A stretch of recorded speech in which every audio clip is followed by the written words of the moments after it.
নেতৃত্বে কি গণহত্যা চালানো হয়েছিল ইতিহাস তার সাক্ষী। পার্শ্ববর্তী চায়নায় যখন মাও সেতুংয়ের নেতৃত্বে কমিউনিজমের বিপ্লব হলো 49 সাল থেকে টানা দীর্ঘ সময় ধরে এখানে যে রিফরমেশন, পলিটিক্যাল রিফরমেশনের নাম করে লক্ষ লক্ষ মানুষকে হত্যা করা হয়েছিল। এরপরে কালচারাল রিফর্মের নাম করে 1976 পর্যন্ত প্রচুর মানুষকে এখানে হত্যা করা হয়েছিল।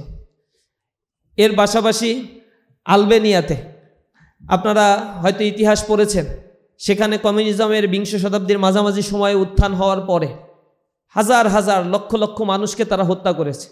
যত মসজিদ নির্মাণ করা হয়েছিল তৎকালীন সময়ে সব মসজিদগুলোকে ভেঙে গুড়িয়ে দিয়ে গুদামঘর তৈরি করা হয়েছে, অথবা বার, ড্যান্স ক্লাব এগুলোতে রূপদান করা হয়েছিল। মানুষের অধিকারের কথাগুলো তারা বললে তাদেরকে নির্বিচারে হত্যা করা হতো। রাষ্ট্রযন্ত্র এমন হত্যাযজ্ঞে মেতে উঠেছিল। ইন্দোনেশিয়ায় গণহত্যা হয়েছিল। 20 শতাব্দীর হিসেব করলে দেখা যায় দ্বিতীয় বিশ্বযুদ্ধের পরেও এই ভূখণ্ডে, এই পৃথিবীতে অন্তত 13টি বড় বড় দুর্ঘটনা ঘটেছিল, যার মধ্য দিয়ে কয়েক কোটি মানুষ পৃথিবী থেকে বিদায় নিতে বাধ্য হয়েছিল। এরপরে তো জাতিসংঘ খুব তোড়জোড় করে একটা ফরমেশন গঠন করলো, কিন্তু তার মধ্যে কিছু ভেটো দেওয়ার ক্ষমতা সম্পন্ন রাঘব বোয়ালকে রেখে পশ্চিমাদের পকেটের একটা সংঘে পরিণত করলো, যেখানে মানবাধিকার বলতে বোঝায় তারা যেটাকে বলবে সেটা হচ্ছে মানবাধিকার, তাদের মতের বাইরে গেলে সেটা আর মানবাধিকার হিসেবে গণ্য হয় না। 21 শতাব্দীতে এসে আমরা দেখতে পাচ্ছি গাজায় যে গণহত্যা চালানো হচ্ছে, সেখানে আমেরিকায় জাতিসংঘ প্রতিষ্ঠার পেছনে তার কলকাঠি সে নাড়লেও গাজায় গণহত্যার ব্যাপারে তার কোনো বক্তব্য নাই। সেখানে 70,000-এর অধিক মানুষকে হত্যা করা হয়েছে, যার অধিকাংশ হচ্ছে দুর্বল শিশু এবং নারীরা। খাদ্যের অভাবে তারা মাটি খেয়ে বেঁচে আছে, তারা ভূখণ্ডে নিউট্রিশনের অভাবে ভুগছে। এমন একটা পরিস্থিতি গাজায় তৈরি করা হয়েছিল। তিউনিসিয়ায় গণহত্যা চালানো হয়েছিল, হার্জেগোভিনায় গণহত্যা চালানো হয়েছিল। পৃথিবীর ইতিহাস তো এমনটাই ইতিহাস যেখানে মানবাধিকার লঙ্ঘন একটা নিত্য নৈমিত্তিক ব্যাপারে পরিণত হয়েছে। তারই ধারাবাহিকতায় আমরা এখন সোকল্ড সভ্যতার কথা বলে একটা সভ্যতার যুগে পদার্পণ করেছি, কিন্তু ক্ষমতাসীন যারা, তাদের হাতেই মানবাধিকার এখন পর্যন্ত বন্দী হয়ে আছে। যার হাতে ক্ষমতা নাই তার মানবাধিকারের কথাও বলতে নাই। যদিও জাতিসংঘ ইউনিভার্সাল ডিক্লারেশন ঘোষণা করেছে, কিন্তু তার ইউনিভার্সালিটি নিয়ে কোশ্চেন আছে। এটা হচ্ছে পারপাসিভ ডিক্লারেশন। এই ডিক্লারেশন শুধুমাত্র তাদের জন্য প্রযোজ্য হয় যাদের আসলে ক্ষমতা রয়েছে, যাদের ভোকাল রয়েছে, যাদের শক্তিমত্তা আছে, কথা বলতে পারে। আর যারা হচ্ছে নিরীহ, যাদেরকে প্রোটেক্ট করার কেউ নাই, তাদের এই পৃথিবীতে আসলে মানবাধিকার বলতেও কিছু নাই। বাংলাদেশের ইতিহাসটাও এমনটাই আমরা দেখেছি। স্বাধীনতার পরবর্তী দীর্ঘ সময় ধরে গণহত্যাগুলো একটা নিত্য নৈমিত্তিক ব্যাপারে পরিণত করা হয়েছে। এখানে তো সেই গণবাহিনী বা রক্ষী বাহিনী গঠন করা হয়েছিল মুক্তিযুদ্ধের পরেই, স্বাধীনতা যুদ্ধের পরেই। এই রক্ষী বাহিনী গঠন করে হাজার হাজার মানুষকে বিনা বিচারে এক্সট্রা জুডিশিয়াল কিলিং করা হয়েছে, বিচারের মধ্য দিয়ে প্রহসন করে হত্যা করা হয়েছে। এই ঘটনাগুলো একবারে দেশ স্বাধীনতার ইমিডিয়েট পরেরই ঘটনা, যার ফলশ্রুতিতে এখানে 1974 সালে একটা দুর্ভিক্ষ সংগঠিত হয়েছিল। এটা ম্যানমেড অনেকটাই। এই দুর্ভিক্ষ স্বাধীন বাংলাদেশে স্বাধীনতার পরে যেভাবে বাংলাদেশকে রিকনস্ট্রাকশন করার দরকার ছিল, সেখান থেকে বের হয়ে গিয়ে লুটপাট করা, মানুষকে শোষণের হাতিয়ার হিসেবে ব্যবহার করা, মানুষকে তার মানবিক অধিকার থেকে বঞ্চিত করা, ব্যাংক লুটপাট করা, এরপরে ক্ষমতাসীন যারা রাজনৈতিক ব্যক্তিবর্গ ছিল ক্ষমতা বাকশাল কায়েম করে নিজেদের কাছে কুক্ষিগত করে রাখা, এমন একটা অবস্থা পরিস্থিতি সেখানে তৈরি করা হয়েছিল। আপনারা জানেন স্বাধীনতার ইমিডিয়েট 1 বছর 2 বছরের ব্যবধানে তৎকালীন সময়ে ডাকসুর পক্ষ থেকে বঙ্গবন্ধু উপাধিটা থেকে কেড়ে নেওয়া হয়েছিল। বলা হয়েছিল যে ও বঙ্গবন্ধু হইতে পারে না, ও এত বেশি নির্বিচারে হত্যাকাণ্ড চালাইছে। সম্ভবত সেই সময় ডাকসুর ভিপি ছিলেন মুজাহিদুল ইসলাম সেলিম। তিনি পল্টনে প্রকাশ্যে ঘোষণা দিয়েছিলেন তার বঙ্গবন্ধু উপাধি আমরা মানি না, ডাকসু থেকে এটা বহিষ্কার করা হলো। এমন পর্যায়ে সে গিয়েছিল যে ঢাকা বিশ্ববিদ্যালয় থেকে নির্বাচিত প্রতিনিধিরা তৎকালীন সময়ে তার বিরুদ্ধে এই ঘোষণা দিয়েছিল। তারপরেও সে আরও বেশি মনস্টার হয়ে গিয়েছিল। এরই ধারাবাহিকতা বজায় রেখেছে পরবর্তী ধারাবাহিকভাবে রাজনৈতিক দলগুলো যারা ক্ষমতায় এসেছিল। স্বৈরাচারের উত্থান হয়েছে, স্বৈরাচার ধারাবাহিকভাবে এইখানের মানুষদেরকে তার ক্ষমতা কুক্ষিগত করার জন্য হত্যা করেছে। তার একটা ছাত্র সংগঠন প্রতিষ্ঠা করেছিল, সেই ছাত্র সংগঠন দিয়ে ত্রাসের রাজত্ব তৈরি করেছিল প্রত্যেকটা ক্যাম্পাসগুলোতে। স্বৈরাচার বিদায় নিয়েছে, মানুষ একটু স্বস্তির নিঃশ্বাস ফেলেছিল, ভেবেছিল কিছু একটা আস্থা এখন পাওয়া যাবে, কিন্তু সেটাও চুরি করা হয়েছে। চুরি করে যারা ক্ষমতায় দখল করেছে তাদের সেই নির্বিচারে লুটপাট করা, দুর্নীতির স্বর্গরাজ্যে পরিণত করা, মানুষের মৌলিক অধিকারগুলো কেড়ে নেয়া, তাদের জমিগুলো জোর দখল করা, তাদের বেঁচে থাকার অধিকার কেড়ে নেয়া। যখন কোনো রাজনীতিবিদদের বিরুদ্ধে কথা বলে, রাষ্ট্রের ব্যাপারে কথা বলে, রাষ্ট্রের অন্যায় অবিচারের বিরুদ্ধে কেউ কথা বলছে, তাদেরকে আয়নাঘরে নিয়ে যাওয়া হয়েছে, বিচার বহির্ভূত হত্যা করা হয়েছে, পুলিশের হেফাজতে নিয়ে হত্যা করা হয়েছে। এগুলো আমাদের চিরায়িত একটা স্বভাবে পরিণত হয়েছে। ধারাবাহিকতা তো বজায় রেখে সর্বশেষ আওয়ামী ফ্যাসিবাদ দীর্ঘ 15 বছরে যে জুলুম নির্যাতনের স্টিম রোলার এই বাংলাদেশে চালিয়েছে, তার পরিণতি হয়েছে এই বাংলাদেশ থেকে তাকে তল্পা নিয়ে যাদের এজেন্ডা বাস্তবায়নের জন্য এমন গণহত্যাগুলো তারা এই ভূখণ্ডে চালিয়েছিল, তাদের কাছে সে বিদায় নিয়ে চলে গেছে। ইসলামী ছাত্র শিবিরের উপরে এই সময়কার পরিচালিত ছাত্র সংগঠন হিসেবে সবচেয়ে বেশি নির্যাতন ইসলামী ছাত্র শিবিরের উপরে চালানো হয়েছে। টোটাল যে গুমের ঘটনাগুলো ঘটেছে আপনারা দেখেছেন, সেই প্রতিবেদন গুম কমিশন যখন দিয়েছে, টোটাল গুমের ঘটনার 31% গুমই হয়েছে একক ছাত্র সংগঠন হিসেবে বাংলাদেশ ইসলামী ছাত্র শিবিরের। আমাদের 255 জন ভাইকে এই 15 বছরে নেতা পর্যায়ের দায়িত্বশীলদেরকে আমাদের 255 জনকে সেখানে গুম করা হয়েছে। এবং সমীক্ষায় দেখা গিয়েছে ওইখানে গুমের তালিকা যত কোনো ছাত্র সংগঠন ওইভাবে হাইলাইটস করা হয় নাই, রাজনৈতিক দলগুলোকে প্রকারান্তে মূলত হাইলাইটস করা হয়েছে। সেখানে দেখা গিয়েছে বিএনপি, তার ছাত্র দল, তার যুব দল, শ্রমিক দল, তাঁতি দল, সব দল মিলে হচ্ছে 35% গুমের ঘটনা ঘটেছে। আর দ্বিতীয় একক ছাত্র সংগঠন হিসেবে ইসলামী ছাত্র শিবিরের উপরেই 31% গুমের ঘটনা ঘটিয়েছে এই ফ্যাসিস্ট আওয়ামী লীগ। এরপরে তৃতীয় স্থানে রয়েছে বাংলাদেশ জামাত ইসলামী, 25% গুমের ঘটনা তাদের উপরে ঘটেছে। অর্থাৎ ইসলামিস্টদের উপরে তাদের যে একটা আক্রমণ ছিল এবং বাংলাদেশে যে ইসলামের উত্থান এবং ইসলামী যে মানবতার একমাত্র মুক্তি দিতে পারে, এই বাণী যখন মানুষ আস্তে আস্তে গ্রহণ করছিল, তখন মিডিয়া ট্রায়ালের মাধ্যমে এবং নানা ধরনের ইসলামোফোবিয়া তৈরি করে, তারপরে ওয়েস্টার্নদের চোখে আমাদেরকে জঙ্গি হিসেবে উপস্থাপন করে নির্বিচার হত্যাকাণ্ডকে বৈধতা দেওয়া হয়েছে।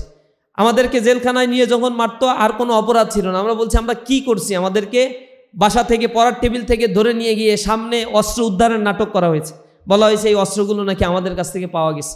এরপরে নীলক্ষেত থেকে, এরপরে বাংলা বাজার থেকে বই কিনে নিয়ে যায়, তাফিমুল কোরআন, তারপরে হচ্ছে অধ্যাপক গোলাম আজম স্যারের বই, অন্যদেরকে ইসলাম নামাজ শিক্ষার বইগুলো কিনে নিয়ে যে জীবন্ত নামাজ, এইসব বই কিনে নিয়ে গিয়ে আমাদের সামনে দিত। কোরআন, নামাজের বই, হাদিসের বই, এরপরে বিভিন্ন ইতিহাসের বইগুলো সামনে দিয়ে বলতে এইগুলো জঙ্গি বই। আমাদের যারা শুনানি করতো তারা বলতো যে এইগুলো জঙ্গি বই, নিষিদ্ধ বই, তার তো একটা লিস্ট থাকতে হবে, কিন্তু কোনো লিস্ট পুলিশ সেখানে দেখাতে পারতো না, নির্বিকার পুলিশ দাঁড়িয়ে থাকতো। কিন্তু আমাদের মামলা কোন এক অজানা কারণে, ইনভিজিবল হ্যান্ডের কারণে সেগুলো পরিচালিত হতো, আমাদের রিমান্ড মঞ্জুর করা হতো 15 দিন 20 দিন করে, ডান্ডাবেরি পরিয়ে আমাদেরকে রিমান্ডে নিয়ে অকথ্য নির্যাতন করা হয়েছে। আমরা বলছি আমাদের অপরাধ থেকে, আপনারাই তো মিথ্যাচার করছেন, পড়ার টেবিল থেকে আমাদেরকে ধরে নিয়ে আসছেন, আমাদের অপরাধ কি? বলছে তোমরা ছাত্র শিবির করো না? হ্যাঁ করি, এইটাই হচ্ছে আমাদের অপরাধ, আর কোনো অপরাধ আমাদের নাই। আমাদের সেটা মনে পড়ে যে রাসূলের সময়ে এমনটাই বলা হতো। আল্লাহ রাব্বুল আলামিন কোরআন শরীফের ভিতরে ওইটা বলছেন, ওমা নাকামু মিনহুম ইল্লা আইয়ুমিনু বিল্লাহিল আজিজিল হামিদ। তাদের আর কোনো দোষ ছিল না, দোষ ছিল একটাই, তারা শুধু আল্লাহর দ্বীনের দিকে মানুষদেরকে আহ্বান জানাতো, এটা ছাড়া আর কোনোই দোষ তাদের ভিতরে ছিল না। এখন এই দোষটাই হচ্ছে মৌলিক দোষ হিসেবে আইডেন্টিফাই করা হয়েছে। বলা হচ্ছে ছাত্র শিবির করিস, এইটাই হচ্ছে তোদের মূল দোষ। রাত 3টায় নিয়ে গিয়ে আমাদের নির্যাতন করা হচ্ছে, দোষটা কি আমার? দোষ কিছু না, শিবির করিস না, হ্যাঁ শিবির করি, ওইটাই হচ্ছে দোষ। তো ছাত্র শিবির করা আমাদের জন্য এমন দোষের পরিণত করা হয়েছে। এবং 2009 সাল থেকে 24 সাল পর্যন্ত, আওয়ামী ফ্যাসিবাদ বিদায় নেওয়ার আগ পর্যন্ত, জুলাইয়ের আন্দোলনে তো আমাদের কয়েকশো ভাই শাহাদাত বরণ করেছে, তার আগ পর্যন্ত 103 জন ভাইকে বিনা বিচারে হত্যা করা হয়েছে। 88 জন ভাইকে শুধুমাত্র ক্রস ফায়ার দিয়ে হত্যা করা হয়েছে, কোনো কারণ ছাড়াই ধরে নিয়ে গিয়ে ক্রস ফায়ার করা হয়েছে। গুম ঘরে নিয়ে যেয়ে আমাদের ভাইদেরকে আয়না ঘরে বন্দি রাখা হয়েছে, বছরের পর বছর পরিবার পরিজন থেকে তাদেরকে বিচ্ছিন্ন করা হয়েছে। এখনও 7 জন ভাই ইসলামী ছাত্র শিবিরের গুম অবস্থায় রয়েছে, আমরা তাদের অবস্থান জানি না, তারা আসলে কোথায় আছে, কি অবস্থায় আছে। আমরা 5 আগস্টের পরেও অনেক ভাই আয়নাঘর থেকে বন্দি থেকে মুক্তি পেয়েছে, কিন্তু আমাদের 7 ভাইয়ের ব্যাপারে আমরা এখনো পর্যন্ত প্রশাসনের দ্বারে দ্বারে ঘুরে বেড়াচ্ছি। গুম কমিশনে আমরা আবেদন জমা দিয়েছি, আমরা বিভিন্ন প্রশাসনের দপ্তরগুলোতে গিয়েছি, র্যাবের কাছে গিয়েছি, কিন্তু তারা আমাদেরকে কোনো জবাব দিতে এখনও পারছে না। আমরা বলেছি যদি তাদেরকে এখনও সন্ধান দিতে না পারো, অন্তত সত্যি কথা বলো যে তারা এখন পৃথিবীতে নাই, তাদেরকে এইভাবে হত্যা করা হয়েছে, তাও অন্তত একটু আমাদের তথ্য দাও। সেই তথ্য রাষ্ট্রযন্ত্র আমাদেরকে এখনও পর্যন্ত দিতে পারছে না। এরপরে আমাদের এখানে লেখাপড়া করতে গিয়ে অনেক ভাইয়ের ছাত্র জীবন শেষ করতে পারে নাই। বিশ্ববিদ্যালয়ে ইসলামী ছাত্র শিবির আইডেন্টিফাই করার কারণে ঢাকা ইউনিভার্সিটি থেকে আমাদের ভাইদেরকে ধরে নিয়ে অকথ্য নির্যাতন করে ঢাকা বিশ্ববিদ্যালয় থেকে বের করে দেওয়া হয়েছে, রাজশাহী বিশ্ববিদ্যালয় থেকে বের করে দেওয়া হয়েছে। একজন ভাইকে দেখেছেন যে দীর্ঘ 14-15 বছর পরে তার ফলাফলটা বন্দি করে আটক করে রাখা হয়েছিল, ফলাফল প্রকাশ করতে দেয় নাই। এই ফলাফল প্রকাশ হয়েছে, তিনি ফার্স্ট ক্লাস ফার্স্ট হয়েছেন রেজাল্ট। ইসলামী ছাত্র শিবিরের দায়িত্বশীল ছাত্র শিবির করে, এই কারণে তার রেজাল্টটা পর্যন্ত পাবলিকেশন করা হয় নাই, রেজাল্ট দেওয়া হয়নি, বিশ্ববিদ্যালয় থেকে তাকে বের করে দেওয়া হয়েছিল। এটা ছিল আমাদের উপরে চালানো সেই জুলুম নির্যাতনের অবস্থান। এবং এই যে দীর্ঘ সময় ধরে বিগত 15 বছরে ইসলামী ছাত্র শিবিরের প্রায় 66,240 জন ভাইকে গ্রেপ্তার করা হয়েছিল। এর মধ্যে আমাদের উপরে যে মামলা করা হয়েছিল তাতে প্রায় আসামি করা হয়েছিল 1,53,312 জনকে আসামি করা হয়েছিল। রিমান্ডে নিয়ে 19,000-এর অধিক ভাইকে চরম নির্যাতন করা হয়েছিল। তার মধ্যে পঙ্গুত্ব বরণ করেছিল প্রায় 500-এর কাছাকাছি ভাইকে স্থায়ীভাবে হাত হারিয়েছে, চোখ হারিয়েছে, পা হারিয়েছে। এভাবে এখনও পর্যন্ত সেই ক্ষত নিয়ে জীবনযাপন করছে। আমাদের 2 জন শাখার দায়িত্বশীল জয়পুরহাটের সভাপতি সেক্রেটারি কেন্দ্রে আসছে রিপোর্ট জমা দিতে, কেন্দ্রের বার্ষিক রিপোর্ট। তাদেরকে বাস থেকে নামিয়ে নিয়ে গিয়ে 2 জনেরই গুলি করছে, পরবর্তীতে তাদের পা কেটে ফেলা হয়েছে, 2 জনে স্থায়ীভাবে পঙ্গু হয়ে আছে। এভাবে ক্ষত বয়ে বেড়াচ্ছে আমাদের ভাইয়েরা দিনের পর দিন। আমাদের ভাইদেরকে যখন গ্রেপ্তার করা হতো, সাতক্ষীরার আমাদের একজন শহীদ এমন হয়েছে বাড়িতে যেতে পারে না 4-5 বছর ধরে। হঠাৎ করে তার মাকে দেখার ইচ্ছা জাগলো তার। রাতের অন্ধকারে মাকে দেখার জন্য সে গেছে, সেখানে ওত পেতেছিল সেখানে গোয়েন্দা বাহিনী। ইসলামী ছাত্র শিবিরের সেই ভাইটিকে গ্রেপ্তার করে নিয়ে আসা হলো। এরপরে তাকে যখন ক্রসফায়ার দিতে নিয়ে যাবে, পুলিশ জিজ্ঞাসা করছে তোমার জীবনের শেষ আশাটা কি? এই ঘটনা আমাদেরকে ওই পুলিশের ওই অভিযানে যারা ছিল তাদের একজন কর্মকর্তা আমাদেরকে পরে বলছে, আর চোখের পানি ফেলছে, কান্নাকাটি করছে, বলছে বড় অন্যায় আমরা করছি তার উপরে। যখন তাকে নিয়ে যাচ্ছে ক্রসফায়ার দিতে, ক্রসফায়ারের পূর্বে বলছে তোর কোনো ইচ্ছা আছে কি না, শেষ ইচ্ছা। তখন আমাদের ভাইটা বলছে যে আমার মাকে তো একটু দেখতে আসছিলাম, মাকে যেহেতু দেখতে পারলাম না, তার আগেই গ্রেপ্তার করলেন, আমার মাকে একটু যদি এক নজর আমাকে একটু দেখায় নিয়ে আসা যায়, আমার মার কাছে আমাকে একটু যদি নিয়ে যান, আমার এইটুকু শেষ ইচ্ছা। তখন অকথ্য ভাষায় গালিগালাজ করলো তাকে, গালিগালাজ করে বুটের আঘাত, লাথি মারছে, চোয়ার মারছে, ঘুষি মারছে। আহত অবস্থায় পরে আবার বলছে আর কোনো ইচ্ছা থাকলে বল, তোর মার কাছে নিয়ে যায়, আর পুলিশ সব তথ্য খবর সবাই জেনে যাক, নিউজ হোক। এইটা হচ্ছে তোর দুষ্ট পরিকল্পনা। এটা নাকি আমাদের ভাইয়ের দুষ্ট পরিকল্পনা ছিল। এরপরে বলছে যে আমার আর কোনো চাহিদা নাই, পকেটে আমাদের মাসে কিছু পত্রিকা আছে, কিশোর কণ্ঠ পত্রিকা, ছাত্র সংবাদ, এরকম কিছু পত্রিকা আমাদেরকে বিক্রি করতে হয়। এই টাকাগুলো আবার বাইতুল মালে আমাদের জমা দিতে হয়, কারণ এই পত্রিকা বিক্রি করি আর পরের মাসের পত্রিকা আবার প্রিন্ট দিতে হয় সেই টাকা দিয়ে। তো সেই ভাইয়ের পকেটে 300 সামথিং টাকা ছিল। সে টাকাটা বের করে বলছে যে এই টাকাটা তো হচ্ছে আমার পত্রিকা বিক্রির টাকা, দায়িত্বশীলদের কাছে এই টাকাটা দয়া করে একটু পৌঁছে দিয়েন, আর কোনো কথা আমার নাই। এরপরে তাকে গালিগালাজ করে ওই টাকাটা নিয়ে তাকে হত্যা করা হয়েছে। পরবর্তীতে এক পুলিশ কর্মকর্তা এগুলো বলছে আর চোখের পানি ফেলছে যে আপনাদের ভাইয়েরা ছিল এরকম। আমাদের দোষটা হচ্ছে ছাত্র শিবির করি, এই কারণে আমাদেরকে ক্রস ফায়ার দিতে হবে, মেরে ফেলতে হবে। ঝিনাইদহে আমাদের 2 জন শহর সভাপতিকে হত্যা করা হয়েছে, কেন্দ্র থেকে ধরে নিয়ে গেছে ঢাকা থেকে টানা। এবং এত বেশি হত্যাযজ্ঞ ঝিনাইদহ সাতক্ষীরাগুলোতে চালানো হয়েছে, বগুড়ায় চালানো হয়েছে, এগুলো বর্ণনাতীত। এভাবে মানবাধিকার লঙ্ঘন করে দীর্ঘ সময় ধরে আওয়ামী ফ্যাসিবাদ তাদের জন্য যাদেরকে থ্রেট মনে করেছে, সবচেয়ে বেশি থ্রেট ইসলামী ছাত্র শিবিরকে মনে করেছে। এবং এখনও কেউ কেউ ইসলামী ছাত্র শিবিরকেই সবচেয়ে বড় থ্রেট মনে করে। যখন আমরা বলছি যে 5 আগস্টের পরে আপনারা এরকম জুলুম নির্যাতন চালিয়েন না, মানুষকে পাথর মেরে হত্যা করিয়েন না, এগুলা নিয়ে কর্মসূচি পালন করি, তখন আমাদেরকে বলে তোমরা রাজাকার, তোমরা আলবদর, তোমরা আশামস, তোমরা স্বাধীনতা বিরোধী, তোমরা গণহত্যাকারী। অথচ 20 বছর তাদের সাথে ছিলাম, তখন তাদের এগুলো হুঁশ ছিল না, আমরা গণহত্যাকারী, আমরা স্বাধীনতা বিরোধী, আমরা রাজাকার। তখন আমরা তুলসী পাতা ছিলাম, দুধে ধোয়া তুলসী পাতা ছিলাম। বলছে আমাদের ভিতরে কোনো রাজাকার নাই, যে মন্ত্রিত্ব যাদেরকে দেওয়া হয়েছে তারা আসলে এরকম রাজাকারের তালিকার মধ্যে নাই। একই মুখে আবার বলতেছে এরা নাকি গণহত্যাকারী, রাজাকার। রাজনৈতিক স্বার্থ উদ্ধারের জন্য এরকম চরিত্র যুগে যুগে, এমন ফ্যাসিবাদী চরিত্র আমরা এক একটা রাজনীতিবিদদের মধ্যে এরকম দেখতে পাই। এটা লজ্জাজনক, দুর্ভাগ্যজনক। আমরা বলেছি অন্যায়ের বিরুদ্ধে কথা, বলে আমাদের নেতাকর্মীকে আমরা হত্যা করছি। তোমরা এক কথা বলার কে? নিজেদের নেতাকর্মীদেরকে নিজেরা হত্যা করছে। আপনারা দেখছেন যে 10 মাসে এই যে মানবাধিকার সংগঠনগুলো রিপোর্ট দিয়েছে, গত 10 মাসে 756টি রাজনৈতিক সহিংসতার ঘটনা ঘটেছে, যেখানে নিহত হয়েছে 117 জন, আহত হয়েছে প্রায় 6000-এর অধিক। আর এই সহিংসতার ঘটনাগুলো আজকে রিপোর্টগুলো দেখবেন, প্রথম আলো, এরপরে আমার দেশ পত্রিকা, নয়া দিগন্ত পত্রিকা থেকে শুরু করে সব মেইন স্ট্রিম পত্রিকা রিপোর্ট করেছে যে হত্যাকাণ্ডের ঘটনা বিগত 10 মাসে ঘটেছে, 117 জন হত্যাকাণ্ডের ঘটনা, তার প্রায় 60 থেকে 70% হচ্ছে আন্তঃকোন্দলের সংগঠিত ঘটনা। রাজনৈতিকভাবে আন্তঃকোন্দল হয়ে নিজেরা নিজেদের দলের নেতাকর্মীদেরকে হত্যা করেছে। পার্টিকুলার একটা রাজনৈতিক দল 209 জনকে ইতিমধ্যেই আন্তঃকোন্দলে হত্যা ঘটনাগুলো সংগঠিত করেছে। এগুলোর বিরুদ্ধে আমরা তো কথা বলেছি যে না, এই হত্যাকাণ্ডগুলো তো হত্যাকাণ্ড, এগুলোও তো মানবাধিকার লঙ্ঘন, এগুলোও তো কোনো মায়ের সন্তান, এগুলোই তো কোনো বাবার মানে পরিবারের কোনো সন্তানের বাবা। সুতরাং সকল প্রকার হত্যাযজ্ঞ এই বাংলাদেশ থেকে বন্ধ করতে হবে। এগুলো কেন আমরা বলি? কেন মানুষের কাছ থেকে জোরপূর্বক চাঁদা নেওয়া হচ্ছে? স্বাধীন বাংলাদেশে সে ব্যবসা করতে পারবে না, সে বিল্ডিং তৈরি করতে পারবে না, তার বৈধ আয় করতে পারবে না, এগুলো করলেই তাকে চাঁদা দিতে হবে। এর বিরুদ্ধে কেন আমরা কথা বলছি? এজন্য আমাদেরকে এখন রাজাকার আবার শুনতে হবে। তা আমাদের এগুলো নিয়ে খুব বেশি কষ্ট নাই, কারণ ওই যে বলে না, জন্ম থেকেই জ্বলছি।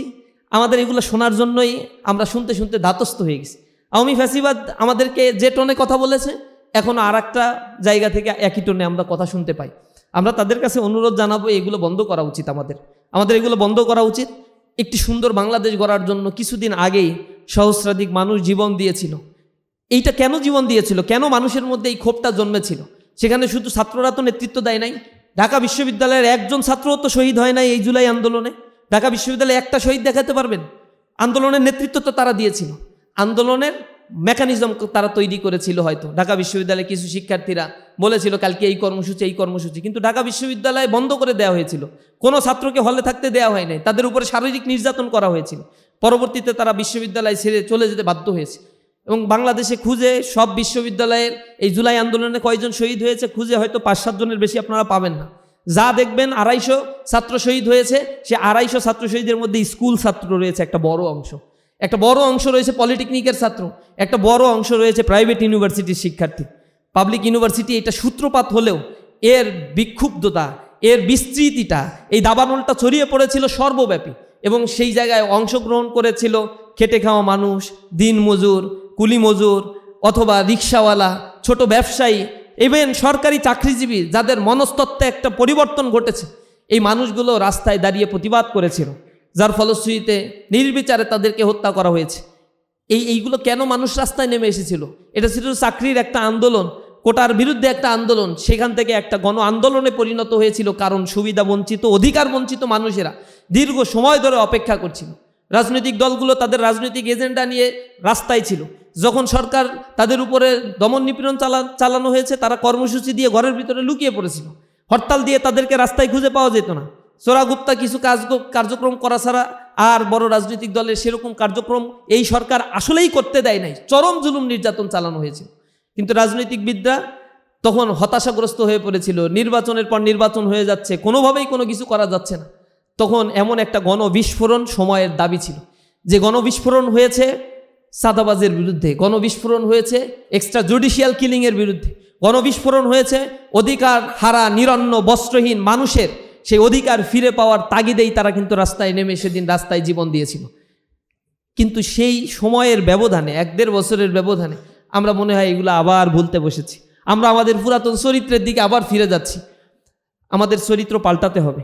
আমাদের এই মানবাধিকার দিবসে আমরা এতটুকুই ঘোষণা করতে চাই যে জুলুম নির্যাতন আমাদের উপরে হয়েছে। ইসলামী ছাত্র শিবির, আওয়ামী লীগ নিজেরাও বলতো যে আমরা যদি পাল্টে যাই একদিনেই কয়েক লক্ষ মানুষ মারা যাবে। এরা তারাও বিশ্বাস করতো, কারণ তারা এত জুলুম নির্যাতন করছে যে মানুষ তাদেরকে আসলে বাঁচায় রাখবে না। কিন্তু এরকম কোনো ঘটনা বাংলাদেশে ঘটে নাই। আমরা চরম সহিষ্ণুতার পরিচয় দিয়েছি। আমাদের উপরে যে পুলিশ নির্যাতন করছে, সেদিন পুলিশের সাথে দেখা হয়েছে, সালাম দিয়ে আমি বলছি মনে আছে রিমান্ডে, তখন বলছে ভাই আমার কিছু করার নাই, হ্যান ত্যান অনেক কিছু বলছে। তখন আমি বলছি যে না সমস্যা নাই, আমরা কাউকে কিছু বলবো না, তবে যে টাকাটা নিয়েছিলেন এটা কি মনে আছে? বলছে মনে আছে ভাই, টাকাটা দিয়ে দিচ্ছে। আমি ওইটাও দেয়া লাগবে না, তবে তওবা তিল্লা করে নিয়েন আল্লাহর কাছে। হারাম খাচ্ছেন, এই হারাম খাওয়াটা বন্ধ করেন। এই জিনিসটা তারা এগুলো করছে, আমরা প্রতিহিংসা দেখাই নাই। আমরা মনে করছি যারা হচ্ছে নির্যাতনের শিকার হয়েছে, ভিকটিম, তার নিজ জায়গা থেকে যদি মামলা করে আমরা তাতে অ্যাসোসিয়েশন করছি, সহযোগিতা করছি। আমরা মনে করি যে এখন যদি আবার সেই মামলা বাণিজ্য দিয়ে মানুষের ভেতরে আবার সেই ভীতিকর অবস্থা তৈরি করা হয়, যারা অন্যায় করেনি তাদের উপরে অন্যায় চাপিয়ে দেওয়া হয়, তাহলে সেটা কাঙ্ক্ষিত হবে না। আমরা দেখেছি সে মামলা বাণিজ্য চলছে, কিন্তু লিগাল যারা দোষী, যারা গণহত্যায় নেতৃত্ব দিয়েছিল, তাদের বিচারের কাঠগড়ায় দাঁড় করানোর জন্য যাদের উপরে দায়িত্ব ছিল ইন্টারিম গভর্নমেন্টের, তারা সেই ফাংশনটা করতে পারে নাই, যার ফলশ্রুতিতে সচিবালয়ে আবার কু হওয়ার ঘটনা ঘটছে।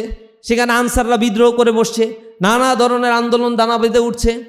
পতিত ফ্যাসিবাদ কিছুদিন আগে পতিত হওয়ার পরে আবার সে অগ্নিসন্ত্রাস করছে, গোপনে হত্যাকাণ্ডের ঘটনাগুলো ঘটাচ্ছে, মানুষকে আবার অস্থিতিশীল করে রাখছে। সুতরাং সরকারের কোনোভাবেই এই দায়িত্ব সে এড়াতে পারে না। জুলাই আন্দোলনের পরে 3 জন ছাত্র উপদেষ্টা ছাত্রদের কোটায়, এখানে ছাত্র উপদেষ্টা হিসেবে সেখানে ছাত্রদের ভয়েস হয়ে মন্ত্রী পরিষদে গিয়েছিল, উপদেষ্টা পরিষদে গিয়েছিল। তাদের দায়িত্বটা ছিল, বেসিক দায়িত্ব ছিল, যারা জুলাইয়ে গণহত্যা সংগঠিত করেছে তাদের বিচারটা নিশ্চিত করা, আহত পঙ্গুত্ব বরণকারী তাদের সেবা বা চিকিৎসার ব্যবস্থাগুলো করা। এই কাজগুলো তারা না করে রেফারেন্ডাম করা ছিল তাদের মৌলিক দায়িত্ব, সংস্কার করা ছিল তাদের মৌলিক দায়িত্ব। তারা সেখানে গিয়ে রুটিন একটা ওয়ার্ক করার মধ্য দিয়ে এবং নিজেদের রাজনৈতিক বন্দোবস্ত চূড়ান্ত করার জন্য রাজনীতি করার মানসিকতা, উচ্চাভিলাষিতা, তাদের দায়িত্ব থেকে তাদেরকে যোজন যোজন মাইল দূরে সরিয়ে রেখেছে। তারা ভুলে গেছে যে কোন রক্তের উপরে দাঁড়িয়ে, কোন যোগ্যতায় তারা ওইখানে গিয়েছে। তারা সেখানে গিয়েছে কোন যোগ্যতায়, নির্বাচন করছে না কি করছে। তাদের মতো এরকম জুলুম নির্যাতনের শিকার তো আরও অনেকেই হয়েছে, হাত হারিয়েছে, তার চাইতে কঠিন জুলুম নির্যাতনের শিকার হয়েছে। জুলাই আন্দোলনে তারও অনেকেই নেতৃত্ব দিয়েছে, তারা তো আর উপদেষ্টা হইতে পারে নাই। সুতরাং তারা উপদেষ্টা হয়ে আলিশান জীবনযাপনের জন্য যায় নাই, তাদের একটা ডিউটি ছিল নির্ধারিত একটা সময়ে। আমি মনে করি উপদেষ্টারা, ছাত্র উপদেষ্টারা বিশেষ করে সেই দায়িত্ব পালনে শতভাগ ব্যর্থতার পরিচয় দিয়েছে তারা। এবং জনগণ তারা যখন এই দায়িত্বে আর থাকবে না, তখন পাই টু পাই তাদের এই হিসাবগুলো তাদের কাছ থেকে নেবে। বিদায় নেওয়ার পরে জনগণ তাদের কম্প্যারিজন বুঝতে পারবে, কি অবস্থা ছিল আগে, কিভাবে থাকতো আর এখন কিভাবে থাকে, কোন অবস্থার পরিবর্তন হয়েছে, এগুলোর কম্প্যারিজন জনগণ তখন তাদের কাছ থেকে আদায় করে নেবে। আমরা আশা করি বাংলাদেশটা পরিবর্তন হবে, দুর্নীতি মুক্ত হবে। নিরন্ন বস্ত্রহীন মানুষের হাহাকারে এখনো আকাশ বাতাস প্রকম্পিত হচ্ছে। লক্ষ কোটি মানুষ এখনো দারিদ্র্য সীমার নিচে বসবাস করছে। এখনো পর্যন্ত ব্যবসার ফ্রি একটা এনভায়রনমেন্ট ক্রিয়েট করা সম্ভব হয় নাই। বাংলাদেশের মানুষের মৌলিক অধিকারগুলো এখনো পর্যন্ত সংরক্ষিত করা সম্ভব হয়নি। আইন শৃঙ্খলার বাহিনীর এখনো পর্যন্ত কোনো ধরনের পরিবর্তন লক্ষণীয় নয়। যে কোনো একটা রাজনৈতিক দলের তাবেদারি করার এখনো মানসিকতাগুলো আমরা আইন শৃঙ্খলা রক্ষাকারী বাহিনীর মধ্যে দেখতে পাচ্ছি। এই জায়গাগুলো পরিবর্তন হবে, মানবাধিকার প্রতিষ্ঠিত হোক, সমাজে মানুষের অধিকারগুলো প্রতিষ্ঠিত হোক, সে আশা আমরা রাখি। আজকের প্রোগ্রামে যারা উপস্থিত হয়েছেন তাদেরকে আন্তরিকভাবে ধন্যবাদ জানিয়ে আমার কথা শেষ করছি। আসসালামু আলাইকুম রহমতুল্লাহি ওয়া বারাকাতুহু। ধন্যবাদ জানাচ্ছি মোহতারাম সেক্রেটারি জেনারেল জনাব নুরুল ইসলাম সাদ্দাম ভাইকে। সম্মানিত উপস্থিতি, এ পর্যায়ে আমরা ওয়াসসালামুন আলা ইবাদিহিল্লাযিনা ইসতাফা আম্মা বাদ রব্বি ইশরাহ লি সাদরি ওয়া ইয়াসসির লি আমরি ওয়াহলুল উকদাতাম মিন লিসানি ইয়াফকাহু কওলি। সমৃদ্ধ বাংলাদেশ গড়ার লক্ষ্যে সদক্ষ দেশপ্রেমিক নাগরিক তৈরির অঙ্গীকারবদ্ধ প্রিয় কাফেলা বাংলাদেশ ইসলামী ছাত্র শিবির কেন্দ্রীয় মানবাধিকার বিভাগের উদ্যোগে আয়োজিত আজকের 10 ডিসেম্বর আন্তর্জাতিক মানবাধিকার দিবস উপলক্ষে আলোকচিত্র প্রদর্শনী এবং আজকের এই আলোচনা সভার প্রধান অতিথি হিসেবে উপস্থিত রয়েছেন বাংলাদেশ ইসলামী ছাত্র শিবিরের মোহতারাম সাবেক কেন্দ্রীয় সভাপতি, যিনি আওয়ামী ফ্যাসিবাদের আমলে জুলুম নির্যাতনের শিকার হয়ে কারাবন্দী ছিলেন। বুয়েটে ভাইকে প্রচণ্ড পরিমাণে নির্যাতন করা হয়েছিল। আল্লাহ রাব্বুল আলামিন আমাদেরকে সুস্থতার সাথে ভাইকে আমাদের মাঝে ফিরিয়ে দিয়েছেন। এখনো পর্যন্ত সেই ক্ষত বয়ে বেড়াচ্ছে, এখনো পর্যন্ত সেই ট্রমা তার শরীরে রয়েছে। আজকে প্রধান অতিথি ইঞ্জিনিয়ার সিরাজুল ইসলাম ভাই সহ অন্যান্য নেতৃবৃন্দ, জাতির জাগ্রত বিবেক, সাংবাদিক বন্ধুগণ, সংগ্রামী উপস্থিতি, আসসালামু আলাইকুম ওয়া রাহমাতুল্লাহি ওয়া বারাকাতুহু।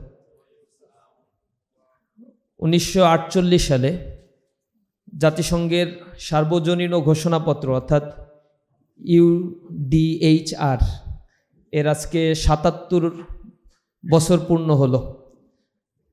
জাস্ট 2 বছর পরেই অর্থাৎ 1950 সালে 10 ডিসেম্বরকে আন্তর্জাতিক মানবাধিকার দিবস হিসেবে জাতিসংঘ ঘোষণা করে। এর মূল প্রেক্ষাপটটা ছিল বিংশ শতাব্দীতে ঘটে যাওয়া যে ঘটনাগুলো তা মানুষের মধ্যে ব্যাপক ক্ষতের সৃষ্টি করে। বিশেষ করে প্রথম বিশ্বযুদ্ধ, দ্বিতীয় বিশ্বযুদ্ধে কোটি কোটি বনি আদমকে নির্বিচারে হত্যা করা হয়। অক্ষশক্তি কর্তৃক এই হত্যাযজ্ঞ শুরু করা হলেও পরবর্তীতে মিত্রশক্তিরা চতুর্মুখী আঘাত করে বিভিন্ন জায়গায় বাফার স্টেট তৈরি করে জাতিগত নিধন, যেটা এই ইথনিক ক্লিনজিং সংগঠিত করেছিল, জেনোসাইড ঘটিয়েছিল। দ্বিতীয় বিশ্বযুদ্ধের পরিসমাপ্তি হয়েছিল, কিন্তু এটা ছিল এক ধরনের কনস্পাইরেসি, যে কনস্পাইরেসির পার্ট হিসেবে পরবর্তীতেও এই পৃথিবী আরও অনেকগুলো যুদ্ধ দেখেছে। কোল্ড ওয়ার হয়েছে, কমিউনিস্টদের উত্থান হয়েছে, গণনিধন যজ্ঞে পরিণত করা হয়েছিল এই ভূখণ্ডকে, এই স্টেপকে। আপনারা জানেন এই অঞ্চলে রুয়ান্ডায় গণহত্যার ঘটনা ঘটেছিল, যেখানে পলপটের নেতৃত্বে 30 লক্ষ মানুষকে বেয়নেট দিয়ে খুঁচিয়ে খুঁচিয়ে হত্যা করা হয়েছিল। কমিউনিস্টদের উত্থান হওয়ার পরে তাদের বন্দোবস্ত এই পৃথিবীতে বাস্তবায়ন করার জন্য নির্বিচারে মানুষদেরকে তারা হত্যা করেছিল। গুলির অভাব ছিল, গুলি করে মানুষকে হত্যা করতে গিয়ে একটা বুলেট খরচ হবে, এ কারণে বুলেট খরচ না করে বেয়নেট দিয়ে খুঁচিয়ে মারত। যেহেতু গুলি খরচ হবে, এটা অর্থ খরচ হবে, কিন্তু জনগণের জীবনের মূল্য কমিউনিস্টদের কাছে তখন ছিল না। কম্বোডিয়ায় গণহত্যা করেছিল, খেমার রোজেন